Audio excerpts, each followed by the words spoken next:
Hey now to all my hey now type people. Hey, welcome. I love you. I miss you. Jason here with some more thoughts. Maybe we'll take a little more humorous turn this time. Maybe we'll talk about things that, in hindsight, are kind of funny. Also, happy birthday. Happy birthday, Bernie Fox from North Carolina in the band Them Rockabilly. You're very cool, my friend. I'm glad you have friends who love you. I love you. I miss you. Hey now. So, oh my gosh, no script this time. I guess we're just going to go shoot from the hip. We're doing it live. We're doing it live. Jason here. How are you? This ongoing thought stream. I just said all that. Okay. Well, anyway, no little story time, I guess. That'll be all right. Let's flash back to the year 1985, 84. I don't know when it was. This sticks out to me. So, when I was younger, the one thing I lived for was the weekends and being able to go out to the shopping mall or to the supermarket or somewhere that was outside of the bounds of our normal hood like situation. All we had to do was just go down the street, go where we needed to go, beyond the point of the bike riding. So that usually meant we went to a pretty good affluent part of Orange County, which was awesome.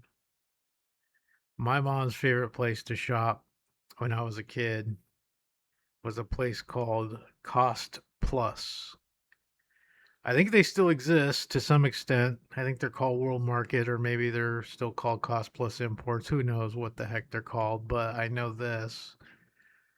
Back in those times, that place was like the spot if you wanted wicker. My mom was crazy about wicker. If there was a basket to be hung on the wall, if there was a basket to put in the center of the table with a bunch of woven straw like balls to put inside of it for no reason other than to accent the furniture and the giant, I don't even know what to call it. It looked like an Asian themed throne that had a giant high back and a picture of a peacock on the back of it for some reason.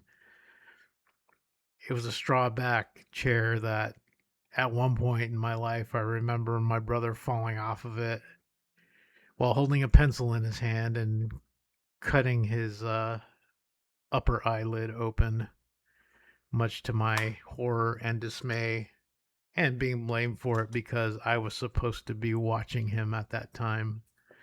But that's another story for another time. Let's talk about Cost Plus Imports. Cost Plus Imports was located on, I believe, Bristol and Sunflower in Costa Mesa, California, right across the street from South Coast Plaza Mall. I think the thing that was most important to me was there was two places that I loved that were close by there. Number one was a place called South Coast Pet Store.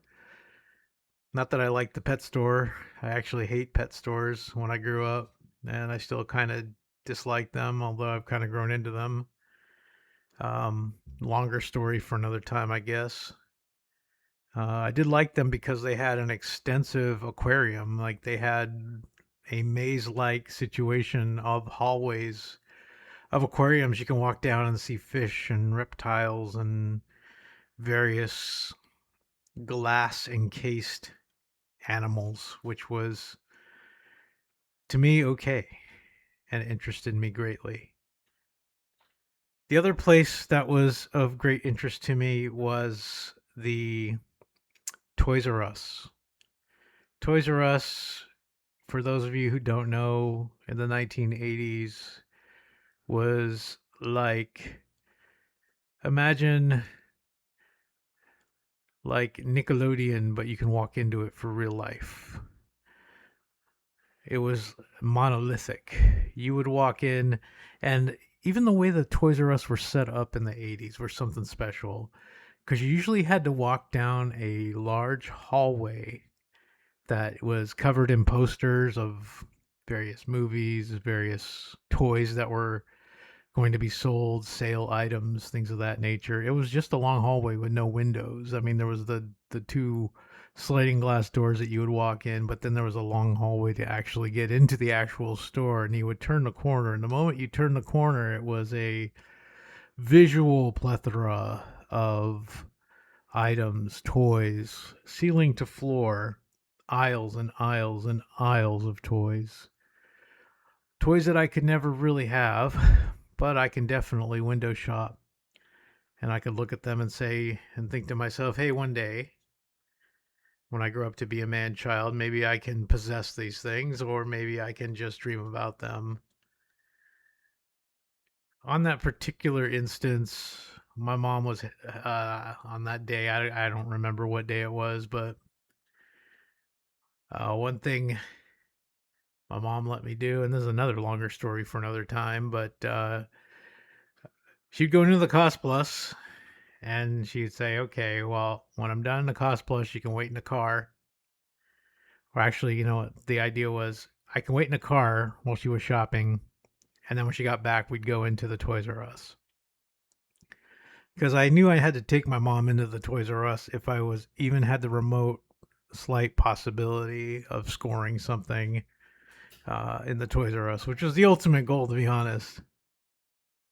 Sometimes it worked, especially if I had my grandparents with me. Most of the time, it was a failure. That said, I held on to that hope, knowing that maybe one day this will be my day. So I waited and waited and waited, which seemed like an eternity in my mom's 1978 ruby red Chevy Nova, sitting in the back seat, keys in the car, listening to the radio, probably something on Casey Kasem's American Top 40. And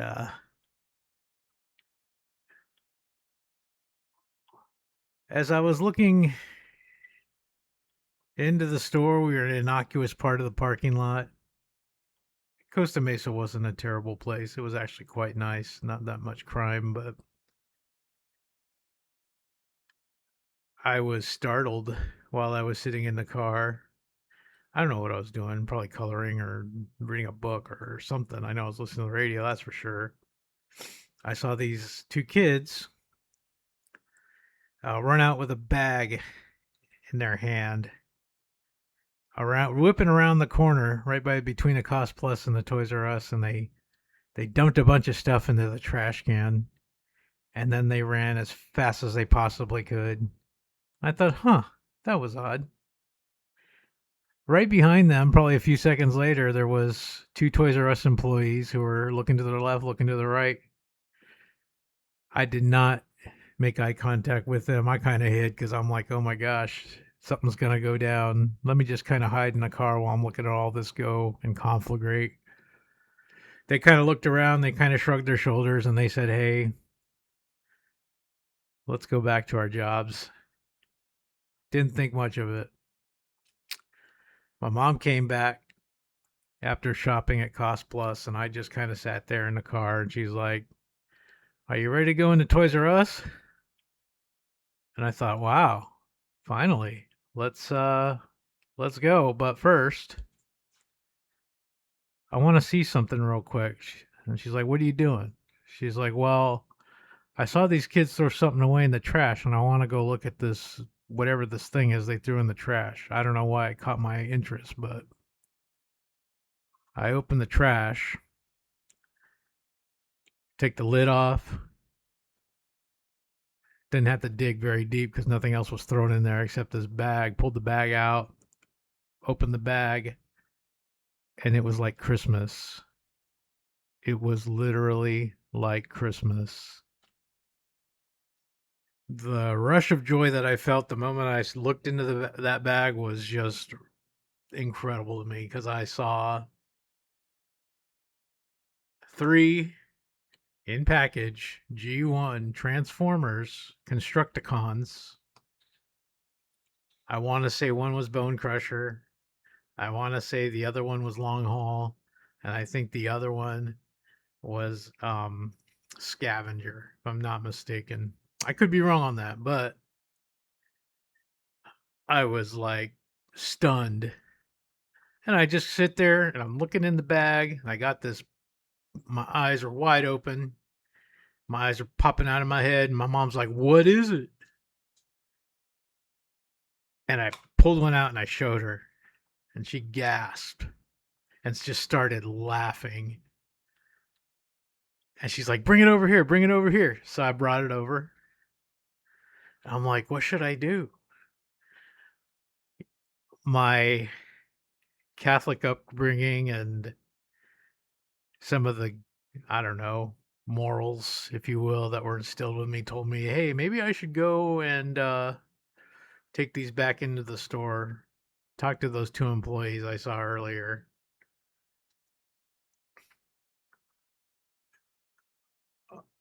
I went and I looked at my mom. I was like, "What do you think? What should I do?" And my mom said 2 words that will stay with me forever: finders, keepers. And looking back, that was probably the most valuable piece of honest economic lessons my mom probably ever taught me. Long before I learned about inflation, corporate mergers, retirement accounts, I learned that if you found something lying in the street and nobody claimed it, congratulations. Capitalism just chose you. Kids today get financial literacy classes,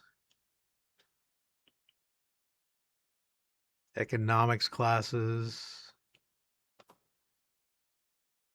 Back in my time, I got finders keepers and a warning to get home before dark and not get hit by a car. I didn't really see it as stealing, but man, the mileage I got from those toys, it was unreal. In a world of disappointment, in a world where I was spoon fed disappointment on a daily basis, this was a golden age of, or a golden time, if you will, where this one seemed to pay off, and it was a good time in my life. I always felt like there was some kind of catch to it. I always figured there would be, like, this would be the pencil, this would be the frisbee again. But I look at it as kind of that one time when I actually got lucky and the universe smiled on me. It was pretty good. First come, first serve, finders keepers. Possession is 9/10 of the law. Looking back at it, sounds like our legal system and financial system is written by fourth graders.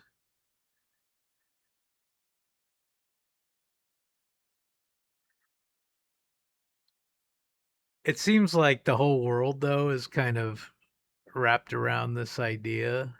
If you look at the tech bros and corporate America, they're playing finders keepers right now with our pensions, with our savings accounts. Your time belongs to them, but your stress belongs to you. We spent 30 years collecting experiences only to discover experience isn't currency. It's more like Chuck E. Cheese tickets. The funny thing about getting older is realizing your parents weren't giving you wisdom. They were handing down survival techniques, and finders keepers was one of them. Every family passes something on to the next generation. In my case, it definitely won't be wealth.